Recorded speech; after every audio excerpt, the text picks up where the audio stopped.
Hello everyone, welcome back to our channel. Have you ever wondered how to find information on a registered Panamanian company? Or maybe you have your own Panama corporation or LLC and you want to check what's the current information?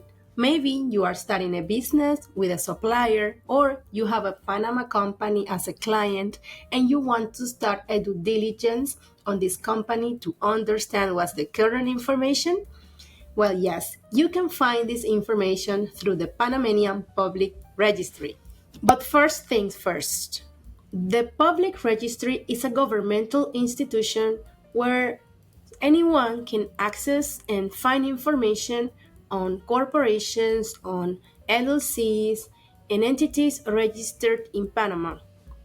Also, you can access information on properties registered in the public registry.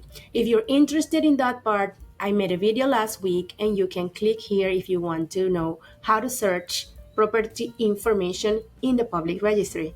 And basically, today what we're going to do is search a Panamanian company and see what information is in there and how to access.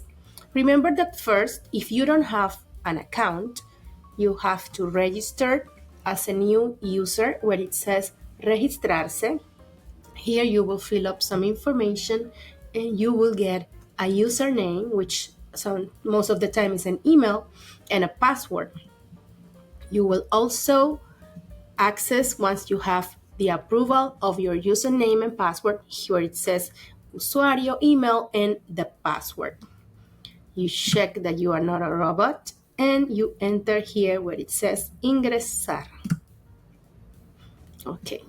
And then we have to go where it says folios here. And here is the type of search. In this case, we will check here where it says mercantil because we want to find a company information. First, we see here número de folio. Número de folio is the registration number on a Panama company. So if you know the number of the folio on the register number, you can put it here and you'll find the information on the Panamanian entity. If you don't know your folio number, if you have a company, you can check here where it says datos de la persona jurídica, and you can find the information by using the name. So let's try this.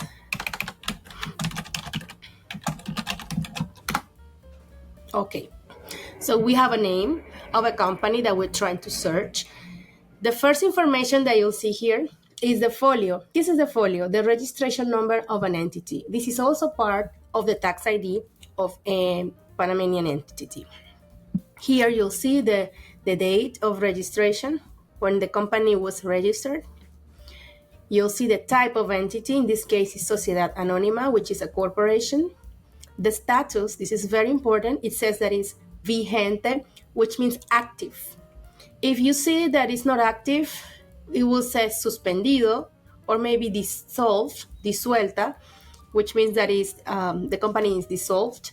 Or if it says suspendido, it's because it's suspended and strike off, which means that maybe the company is not complying with the payment on the tax government's fees for a period of time, or it's not complying with any of the current laws for due diligence. The capital, which is nominal value of $10,000, and an address. Here, where it says prelación, you'll find all the changes that the company has made. In this case, there is no changes, only the pacto social, which is the articles of incorporation of the company.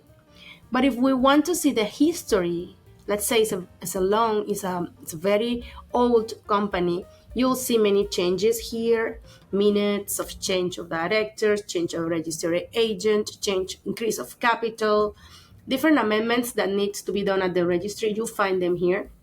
And if you want to learn more, you can click here on the PDF and you can access the PDF file. Also, if you're interested in saving it, you can click here, you can save the file, and also you can print it if you want to keep it and print it out. Just take in mind that if you need this document for maybe a process in Panama City, more formal, you might need to get a copy from the original one, because this one is just a copy for informative purposes. But you will have all the information easily here on the company. Another interesting information that you'll find here is the persons that are related to the company. So you'll see first who is the president, secretary, and treasurer on a company, the directors. You also find who is the registered agent on the company and who are the subscribers, who are usually the two persons that decide to subscribe the articles of incorporations. Sometimes are the shareholders, or sometimes are persons that work at a law firm and help set up the Panamanian entity. You will also see who is the legal representative of an entity, and where it says representante, which is the person or the officers that can represent legally the company in Panama.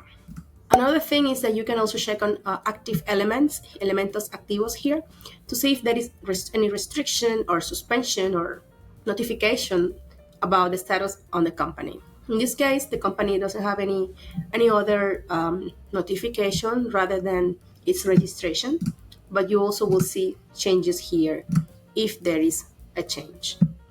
As you see here, while this company is active, it seems that it's in good standing. Therefore, you will see that there is nothing to worry about in terms of any problem with the payment of tax government fees, or if there is any notification for a suspension on the company. It's important to mention that in this website, you will not find information on the current status of the payment of the tax government fees. If you want to find current information from this year, you will have to access the DGI website using your tax ID and your password, which is called NIT, to see what's outstanding on that entity. This information here in the public registry is only to know registration information on an entity. So let's do another search. I'll try to find anything. I'll write star here and see what it shows. So you see a lot of names here, so you'll find the right name of the company you're looking for. And as you can see, you see status, you see suspended, dissolved here, which means that these companies are suspended and not active.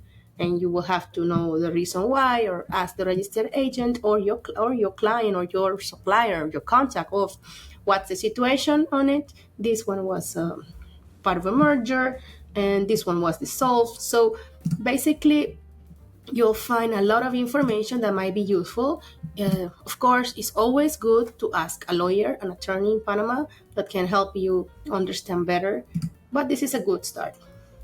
Okay, if you find this video useful, don't forget to give a thumbs up, subscribe to this channel, follow us on social media, and if you're interested in learning more about our services or contacting us, you can always book a Zoom meeting with me with the link below. Bye-bye.